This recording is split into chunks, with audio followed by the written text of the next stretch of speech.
Hello, I'm Juliette, and my family did the unthinkable. They abandoned me and left Grandpa overseas, only to hide the truth for years. But when the lawyer said, "She's the heir," everything changed. My parents made up a lie to keep me from what was rightfully mine. They thought they could silence me, but what they didn't know. I'm ready to expose their betrayal.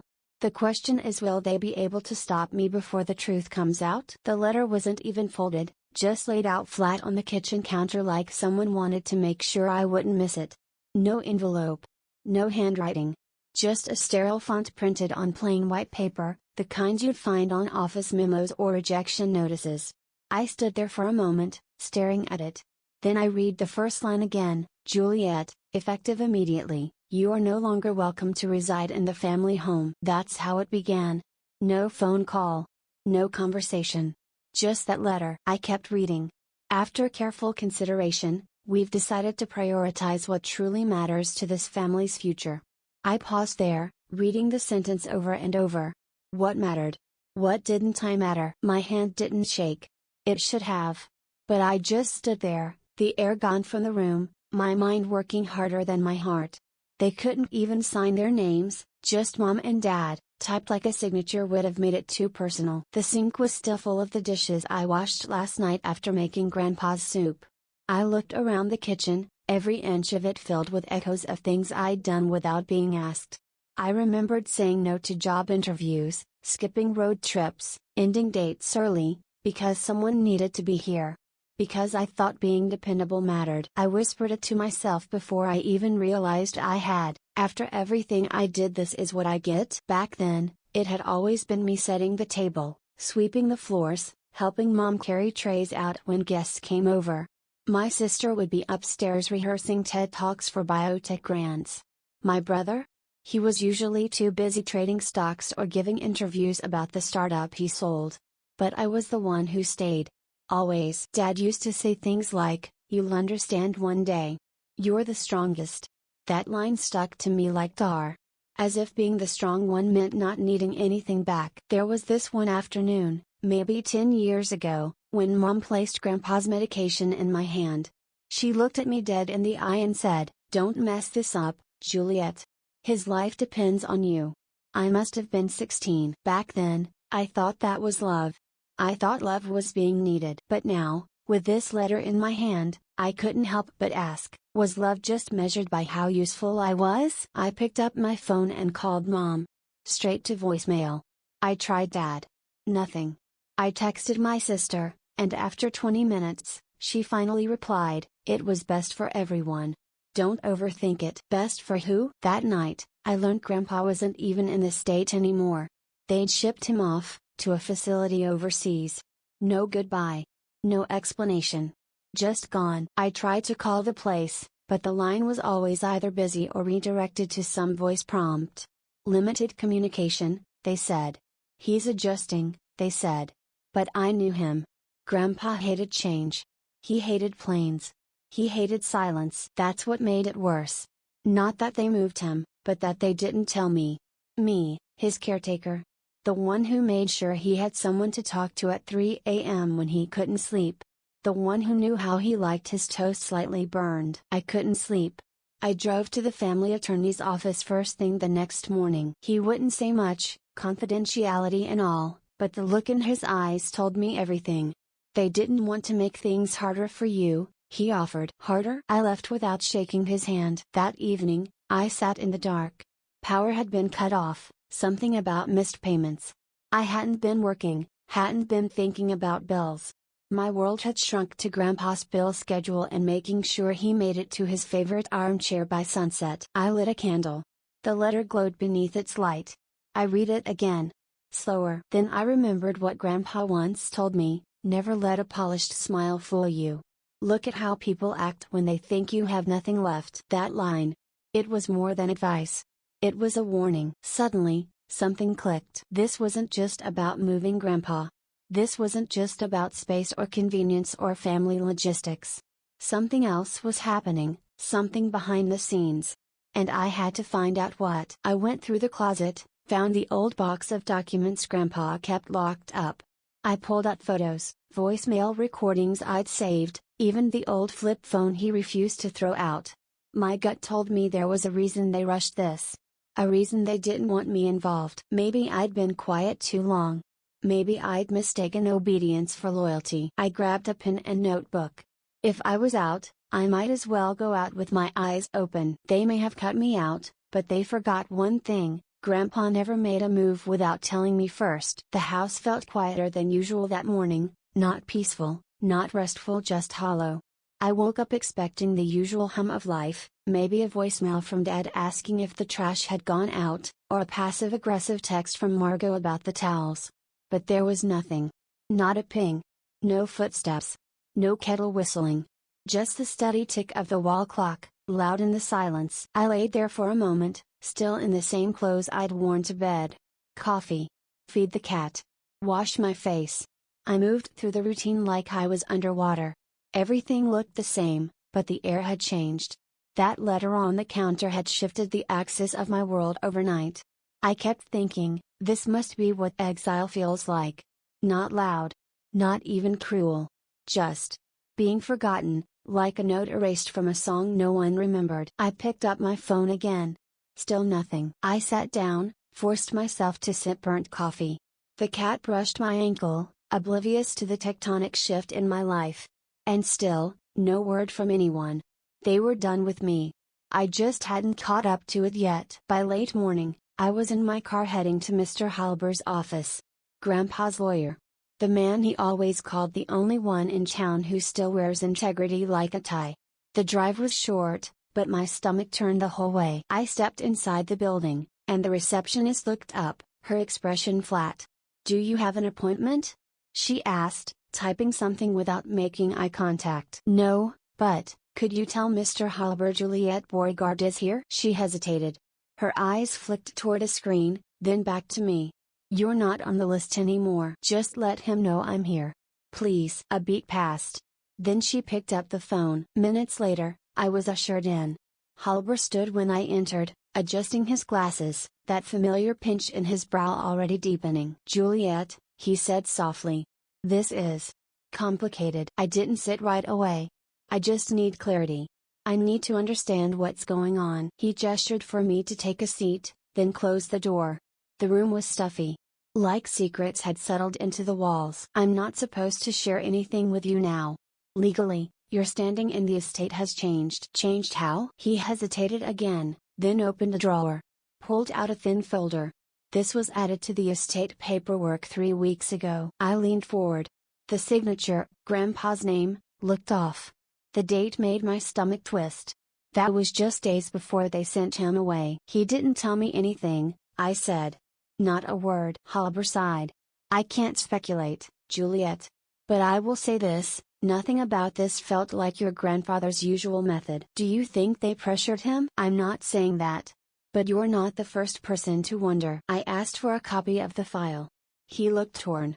"Legally, I'm not allowed to distribute this to you anymore." "Even if it's fraud?" He didn't respond. That afternoon, back at home, I pulled out the drawer in my nightstand.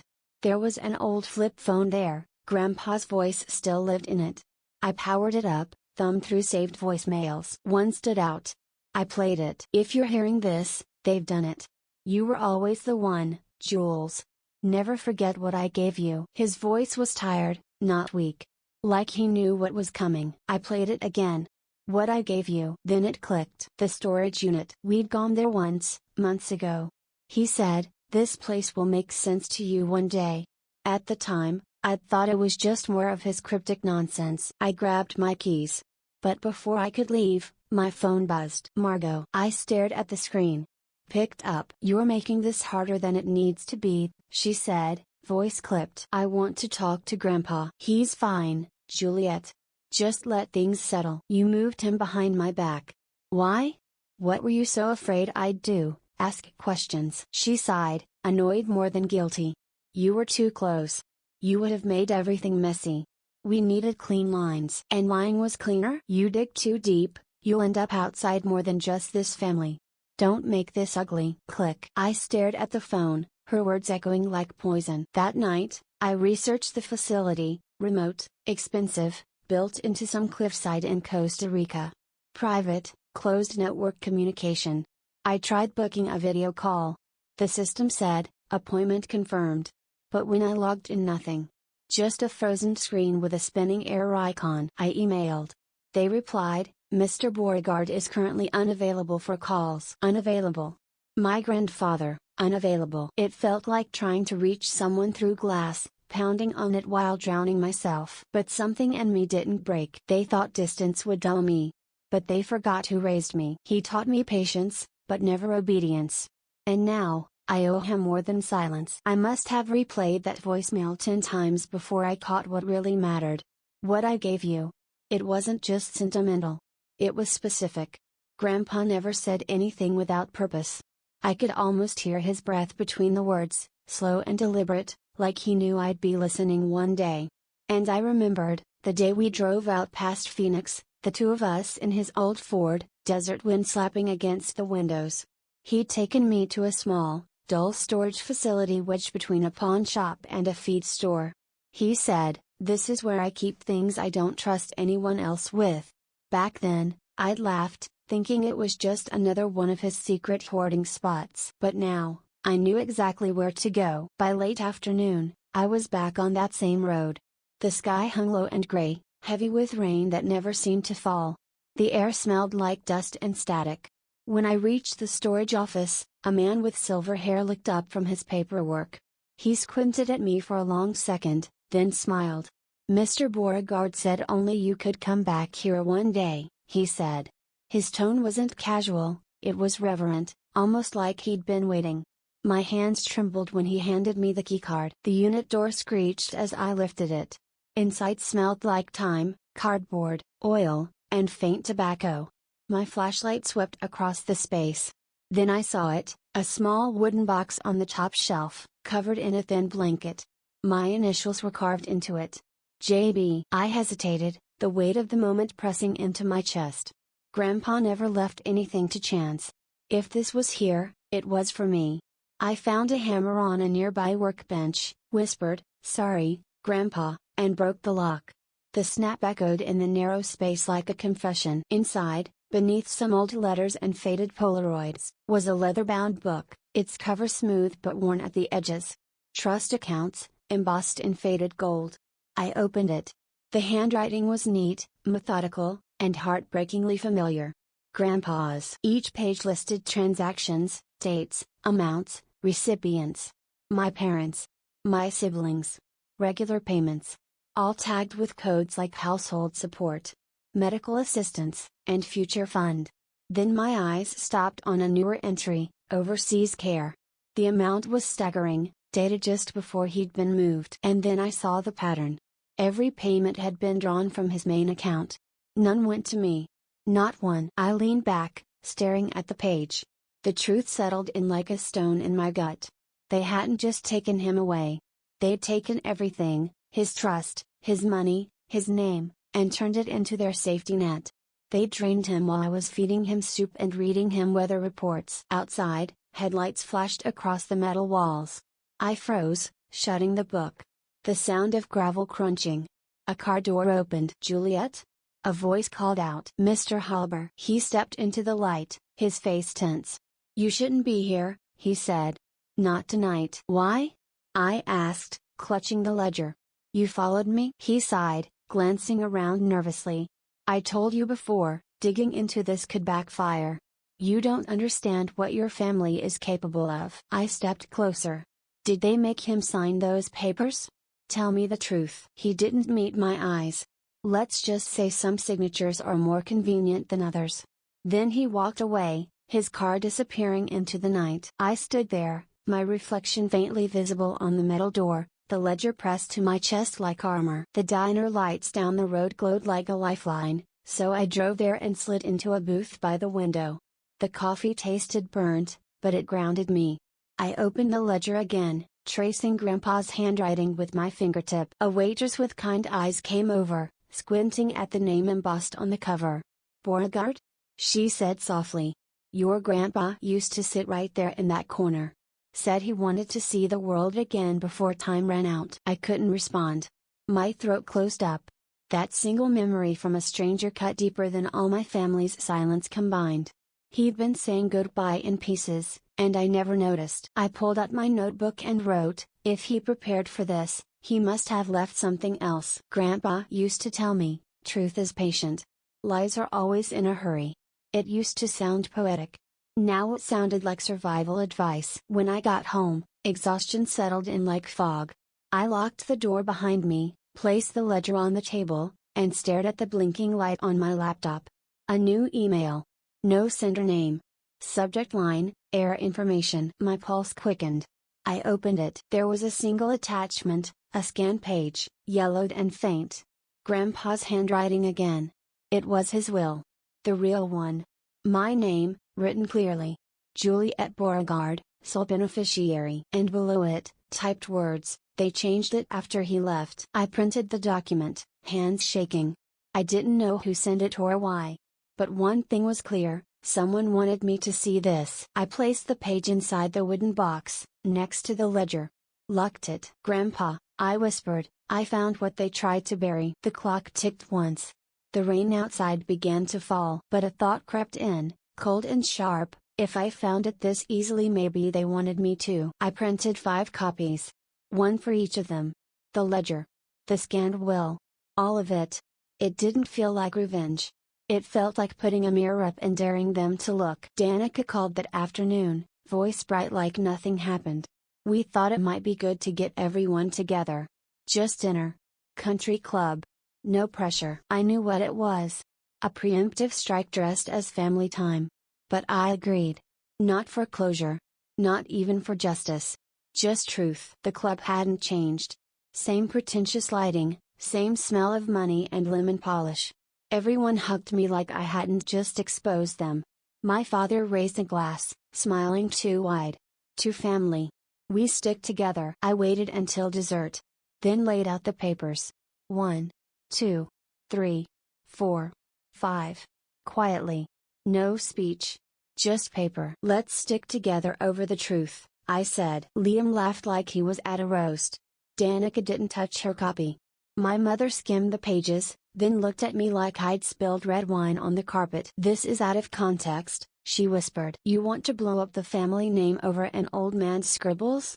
Danica asked, finally. I looked her in the eye. No. I want to salvage what he built. You're the ones trying to torch it. They all talked over each other after that. Defenses. Excuses. Half-truths dressed as concern. I let them. Then I spoke. I'm not here to destroy anything. I'm here because Grandpa trusted me. He left breadcrumbs. And you ignored every one of them. My father leaned in, voice low. Be careful, Juliette. You don't know what you're starting. I didn't flinch. What you did wasn't about care. It was about control. And comfort. Your comfort. He stood, muttering something about dignity and decisions. I stayed seated. Calm. Clear. Focused. You have 48 hours, I said. Issue a joint statement. Acknowledge what happened. Or I go public. I have every paper trail. Every timestamp. You want to gamble that none of this sticks? Go ahead. No one spoke. So I stood. Took my bag. Left them there with their fake jazz and thicker silence. In the car, I sat for a while. Didn't cry. Didn't smile. Just breathed. Grandpa once told me, sometimes silence is a cage, not a sanctuary. That night, no one called. No one texted. Next morning, I heard through Rachel, an old friend who still lunches with Mom, that Danica was already talking to a lawyer. Something about forged documents. Something about elder manipulation. I stared at the message. Not surprised. Just done hoping. They weren't interested in truth. They were preparing for battle. And just like that, they turned truth into a threat. When I stepped into the banquet hall that night, it was already half full. The sound of silverware clinking against china and the low hum of polite conversation filled the air. Every face that turned toward me wore that same rehearsed warmth, like they'd all agreed on a script before I arrived. I'd worn black, simple but sharp. I wanted no distractions, no room for them to twist this into something emotional. I had the ledger and the copies of Grandpa's will in my bag, their weight a quiet reminder of why I was there. I spotted my father at the far end of the table, standing like a man who never lost a fight. My mother sat beside him, posture perfect, pearls gleaming under the lights. Danica and Margot whispered near the window, probably speculating about what I'd do. I didn't greet anyone. I just nodded to the waiter and asked him to lower the music. The chatter dimmed, though I could still feel the tension buzzing through the room. "I'm not here to fight," I said, my voice carrying over the stillness. "But I am here to finish what Grandpa started." I pulled the documents from my bag and set them on the table, one by one. "You have 48 hours, I continued, meeting each pair of eyes. "Either acknowledge what was done to him, publicly, or I will." My father leaned back in his chair, smirking. "You'll ruin us with what you think is truth." I kept my voice steady. "No. I'll save what's left of it." My mother's tone was cold, clipped. "This is not how families behave, Juliette. You've driven yourself out of this family." Margot laughed quietly, shaking her head. "You always wanted to be the hero, didn't you? Problem is, you were never built for it." Danica finally looked up, her eyes tired but sharp. "If you intended to hurt us, congratulations, you've started." I felt my jaw tighten, but I didn't back down. "I didn't start anything. I'm just ending it." Someone at the next table pretended not to stare. A staff member hovered near the door, waiting in case things got loud. The air was thick, everyone breathing, no one speaking. My father finally broke the silence, muttering, "You don't understand what these things can do to people. To a name. To us." "You mean to your comfort," I said. "He trusted you. You sold that trust for convenience." My mother's face twitched, an involuntary tell. I didn't need more proof than that. I gathered the papers and laid them evenly before each of them. "Here's what I'll do," I said. "You have 2 days. Make this right. Tell the truth about him, about what you did, about the way you rewrote the story. Or I'll tell it for you, and it won't be pretty." No one answered. The clink of my father's ring against his glass was the only sound. I took a deep breath, stepped back, and turned to leave. "Whether you listen or not," I said, "you've heard me." Outside, the air felt lighter, though I wasn't sure if it was relief or finality. I sat in my car for a while, staring out at the glowing city, its skyline indifferent to everything that had just happened. Grandpa once told me, sometimes silence is a cage, not a sanctuary. I finally understood what he meant.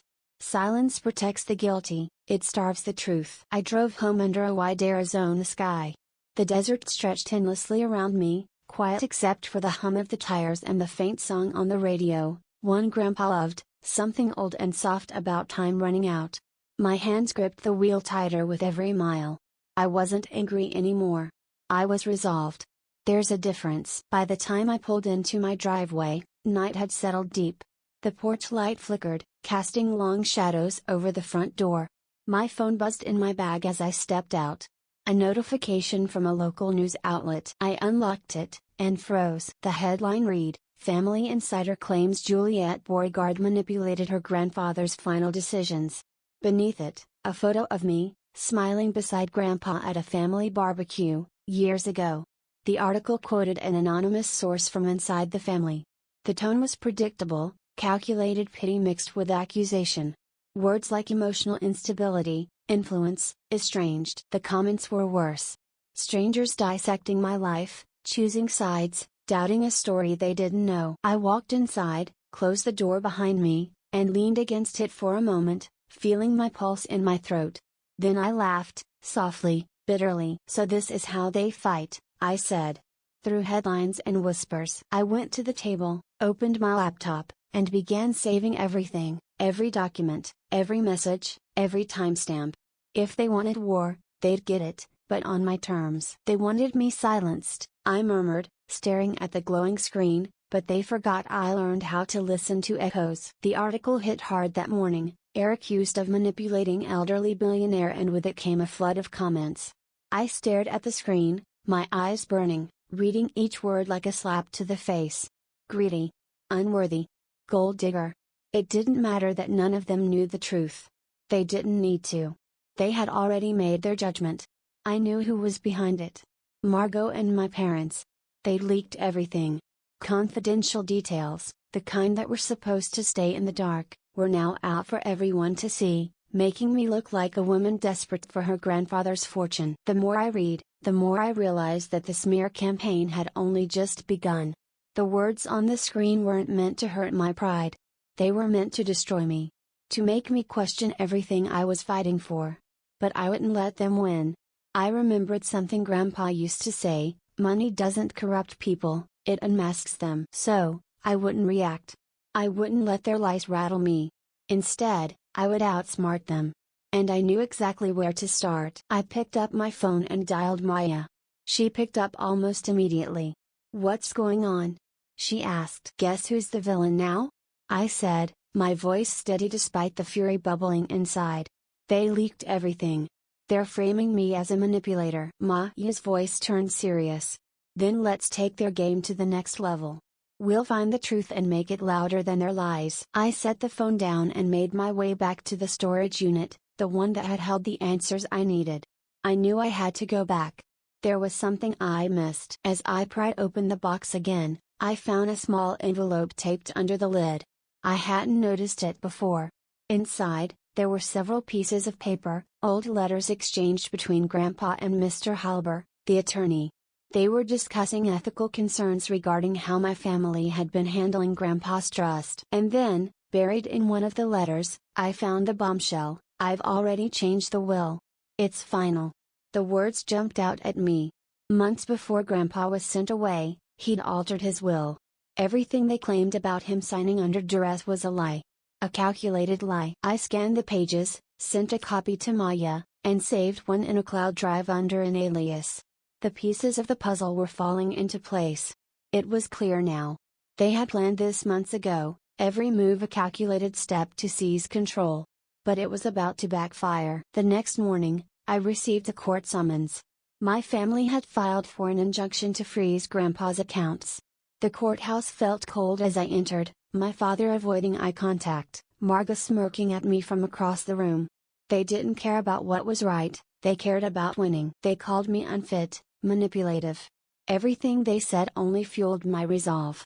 But as the hearing dragged on, I noticed Mr. Halber slipping a note into my hand during a recess. "You're being recorded. Don't react." I hid the note in my pocket, maintaining my composure. They wanted me to snap. They wanted to paint me as the villain. But I wasn't going to give them that satisfaction. I stayed calm. Every word, every action, was measured. The more I held my ground, the more I could feel the respect of the room shifting. When the session broke for the day, a young clerk approached me. "Be careful," she whispered. "Someone higher up is influencing this case." I left the courthouse with a renewed sense of purpose. I wasn't just going to fight for what was mine. I was going to expose the truth. That evening, Maya and I met at a downtown cafe to discuss next steps. The soft hum of conversation around us couldn't drown out the weight of what we were about to do. We'd come up with a plan, a media counter-strategy to expose the lies. "We'll release the authentic will, show the financial misuse, and make the documents public," Maya said, her voice calm but determined. "But remember, Juliette, you can't just tell the truth. You have to prove it louder than their lies." I nodded, feeling the cold determination settle in. This wasn't about emotion anymore. It was about strategy.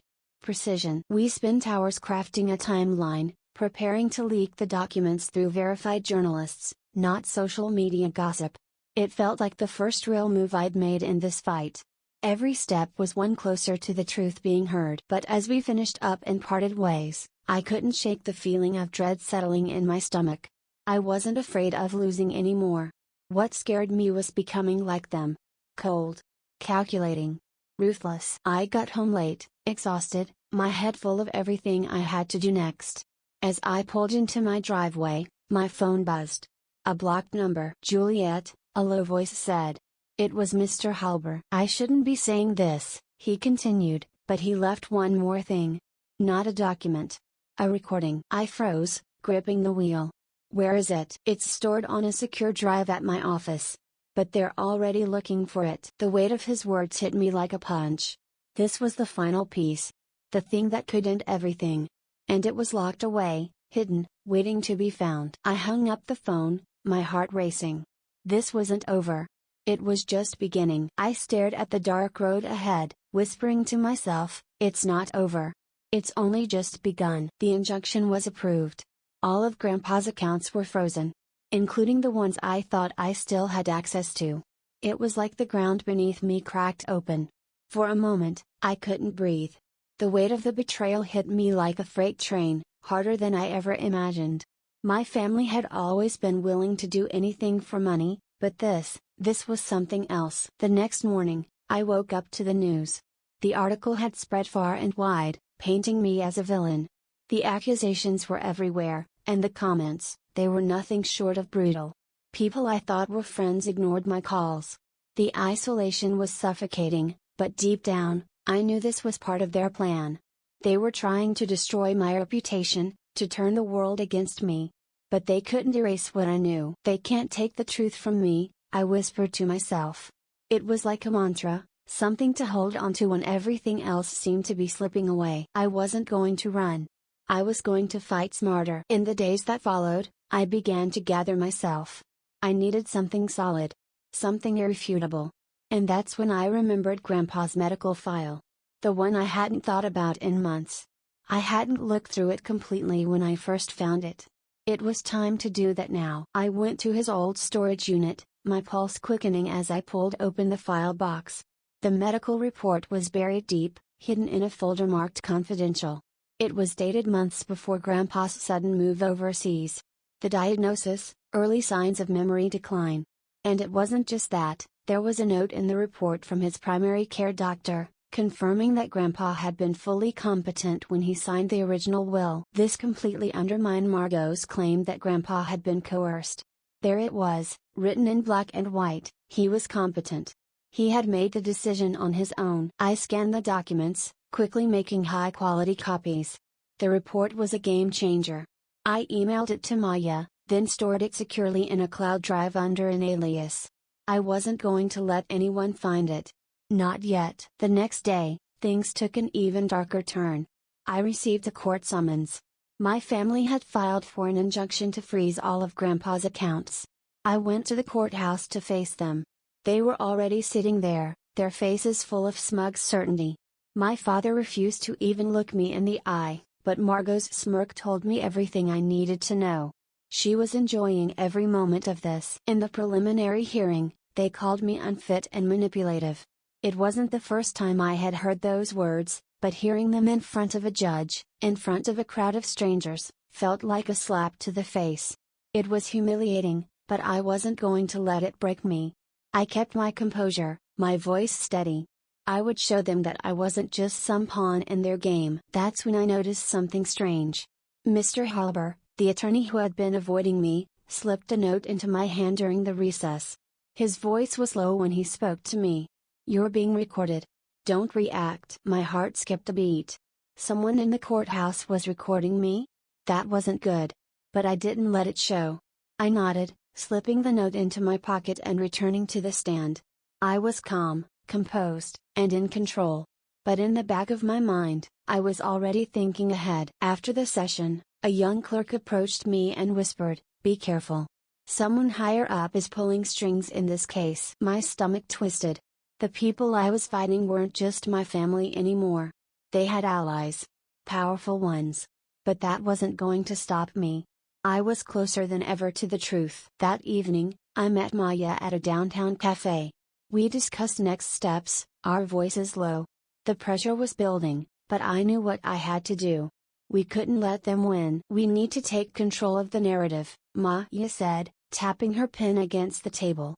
"You need to release the authentic will, expose the financial misuse, and make sure everything is documented. But don't just tell the truth, prove it. Prove it louder than their lies." I nodded, feeling a sense of calm wash over me. This wasn't about emotion anymore. It was about precision.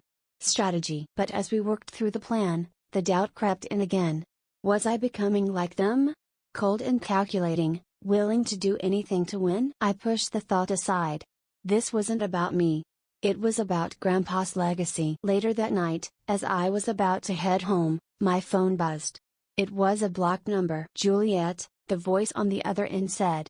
It was Mr. Halber again. "I shouldn't be saying this," he continued, "but he left one more thing. Not a document. A recording. My breath caught. Where is it? It's stored on a secure drive in my office. But they're already looking for it. I gripped the phone tightly, my heart racing. This was it, the final piece. The proof that could end everything. But I knew it wouldn't be easy to get. They were already hunting for it. I hung up, the weight of what I had just heard settling in. The stakes were higher than ever. But I wasn't going to back down now. I couldn't. It was well past midnight when Grant called me again. I hadn't expected to hear from him so soon, but I wasn't about to ignore the chance to get one step closer to the truth. Meet me at the warehouse. The one we went to before. I've got something you need to hear. His voice crackled over the phone. My heart skipped. I hadn't been to the warehouse in weeks, not since Grandpa's belongings had been boxed up and scattered, and all the chaos had begun. Something about that place felt heavy, like a final chapter waiting to be written. I drove there, the familiar lights of Phoenix fading behind me as I navigated the dark streets. The warehouse stood alone, silent, a distant memory of secrets now threatening to spill out. As I stepped inside, Grant was waiting for me, a locked cassette recorder in his hands. He looked serious, more serious than I'd ever seen him. I was too afraid before, but he insisted. "You get this now," he said, handing me the cassette recorder and a sealed envelope. My hands shook as I opened the envelope. Inside was a bundle of tapes, old and yellowed, the kind you'd find tucked away in dusty attics. Without wasting a moment, I slipped a tape into the recorder, and we listened. Grandpa's voice filled the space, soft yet clear, as he described what he had witnessed. "I know what Margot did," Grandpa's voice said. "I saw her tampering with the documents. She thought I wouldn't remember, but I did. I knew exactly what she was trying to do, and I won't let her ruin what I've built for you." The room felt like it had gone still. The tape confirmed everything I had feared. Margot wasn't just involved in the manipulation of Grandpa's will, she had orchestrated it. The deep betrayal ran through my veins like poison, but a cold resolve started to form inside me. This was the validation I needed, the proof that everything I had been fighting for wasn't just some desperate bid for justice, it was the truth. Grant handed me another tape, his face a mix of relief and regret. We played it too, and it was more of the same, Grandpa speaking directly to me, telling me what he had seen and heard, his warning clear. But then, at the end of the tape, something else. A flash of video, recorded during family events from my childhood, Thanksgiving dinners, wedding celebrations. The footage was edited, and as I watched the familiar faces on the screen, I heard Grandpa's voice again, overlaying the images. "Never forget who you are to me." My chest tightened as I watched a scene unfold. A younger version of me, standing by Grandpa as he handed me a blank contract page, a pen poised in my hand. His voice overlaid the moment, "Sign it. For your future." That moment, that one frozen image, hit harder than anything else. Grandpa had been preparing me all along, setting the stage for the life I was meant to inherit, but Margot had hijacked it, twisting everything to her benefit. The anger, the sorrow, it was overwhelming. I paused the video, unable to look away. Tears welled in my eyes, but they weren't tears of sadness anymore. They were tears of rage. The weight of it all, the years of manipulation, the decades of lies, it was breaking me, but it was also turning something in me. I wasn't just his granddaughter anymore, I was his legacy. The recorder clicked off, and for a long moment, no one spoke. Grant was the first to break the silence. "He wanted you to have this, Juliette. This was his way of protecting you." I nodded, the weight of it all sinking in. But there was no time to rest. I had what I needed. I had the truth, but I also had the one piece that would make or break everything, the signed confession from my mother. At home, I pulled the document from the locked box Grandpa had kept hidden. The confession was dated years ago, back when I was still young enough to think everything was fine. My mother had signed it, admitting that the original will had been drafted in private, specifically intended for me. But that document had been hidden away, never meant to see the light of day. As I read it, my phone buzzed. Another email, this time from my parents. I didn't need to read it fully to know what it said. "Stop releasing the past, or we will destroy everything." The threat was clear. But so was my resolve. I wasn't going to let them erase Grandpa's legacy, not now. Not ever. Sitting in the quiet of my living room, I felt the weight of everything that had happened, the betrayals, the losses, and the victories. The pieces were finally falling into place. But the family would never let me win without a fight. And now, it was my turn to hit back. I didn't waste another moment. I uploaded Grandpa's recorded testimony and a video, with the signed confession, to a reputable news outlet. The public would finally know the truth. Alongside the release, I sent out a press release: "They squandered his trust. I'll preserve it." Within minutes, the article was everywhere. Social media, legal columns, commentaries, everyone had something to say. My siblings were blindsided, their reputations crumbling as the public humiliation began. They had tried to twist the truth for years, but now, the facts spoke louder than any spin they could come up with. "This is not revenge," I whisper to myself as I read the comments flood in. "This is accountability." The battle wasn't over, but the first blow had landed. Later that night, I sat on my porch, exhaustion weighing on me. The desert air was cool, the stillness almost comforting. I had done it. I had exposed the truth, and I wasn't going to apologize for it. My phone buzzed again. This time, it was a message from Heather, my neighbor, who had seen everything unfold from a distance.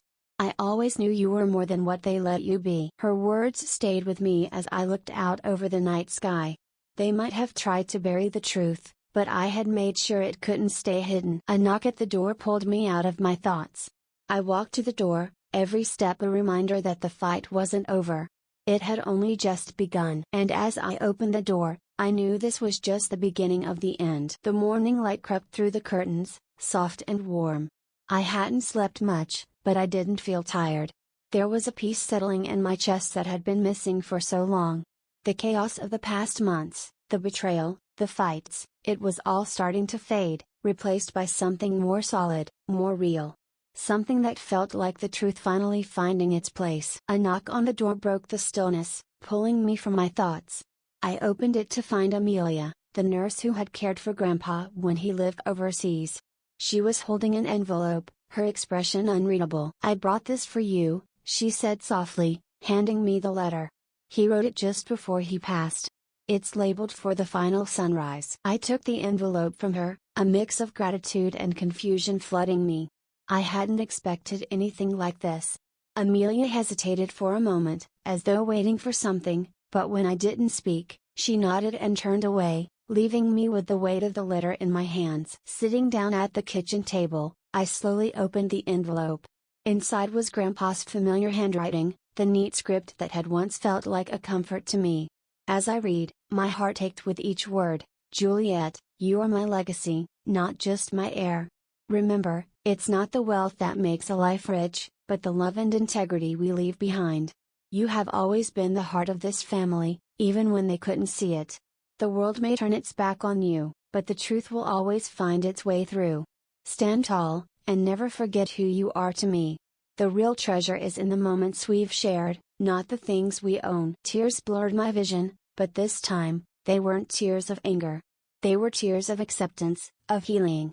He had always believed in me, and now I had his blessing. The weight of everything, the fights, the betrayal, the anger, began to lift. Grandpa had never been about the money. He had been about the legacy. My legacy. And now, I was carrying it forward. Later that morning, I attended a community gathering. It was a quiet, peaceful affair, just a few people gathered to remember Grandpa and the impact he had on this town. As I sat among them, listening to the stories being shared, I realized how much more he had done than just provide financially. One after another, people stepped up to share their memories, how Grandpa had helped with bills when people were struggling, how he had mentored kids, how he had saved a veteran's home from foreclosure. The more I heard, the more I understood, Grandpa wasn't just remembered for his wealth. He was remembered for his generosity, his kindness, his strength. As the stories filled the room, something inside me clicked. The family had tried to erase him, to turn his legacy into something to be hidden away. But the town had never forgotten. Grandpa's real wealth wasn't in his money, it was in the lives he had touched, the way he had given without ever asking for anything in return. I felt a swell of pride rise within me, stronger than any bitterness that had once taken hold. I was his heir, but I was more than that. I was part of something bigger, a legacy that extended far beyond blood and fortune. Later, Margot and Anthony showed up at the community center, trying to twist the narrative once again. They tried to claim that their actions had been in Grandpa's best interest, that they had done it all out of love. But I was done listening to their lies. "I don't need your apology," I said, my voice steady, unwavering. "Just stay out of what was never yours." The room fell silent. People gathered around me, offering their quiet support, and I saw Margot and Anthony's faces fall. There was no drama, no yelling, just the truth, standing firmly in place. And the public support I had found made them retreat in silence. The power in that moment wasn't in winning the argument, it was in the quiet strength of walking away from the past without letting it define me. After the gathering, I made my way to Grandpa's favorite spot on the hill, the place where he had always taken me when I was a child. The wind was cool, and the desert stretched out beneath the vast sky. He had told me once, "Even the wind carries truth, if you listen." I knelt by the spot, taking a moment to breathe in the stillness. Then, with a sense of finality, I planted a tree in his honor. The roots would grow deep, a symbol of growth, of the future, and of all that was reclaimed. Nearby, the community had erected a bench in Grandpa's name, its inscription simple yet powerful: "He gave without asking. She gave him a voice." I sat on the bench, letting the quiet wash over me. This was where the journey had begun, and this was where it would end. Not in anger, but in peace. In resolution. The truth had found its voice, and I had found mine. The past was behind me, and the future was ready to be shaped. Back at home, I sat down with my journal, the weight of everything finally settling into place. The journey had never been about proving others wrong. It had been about remembering who I was. I had never been just the heir. I was the chapter Grandpa had wanted the world to read. As I closed the journal, I thought about the road ahead, the lessons I had learned, and the future that now lay before me. The world may have tried to bury the past, but I knew that stories, like seeds, always bloom when given the light. Just as I was about to head to bed, a letter slid under the door. The handwriting wasn't familiar. I opened it cautiously and read the message: "I am Grandpa's first daughter. We need to talk." The past may have been buried, but it seemed the stories, and the truths, still had a way of coming to light.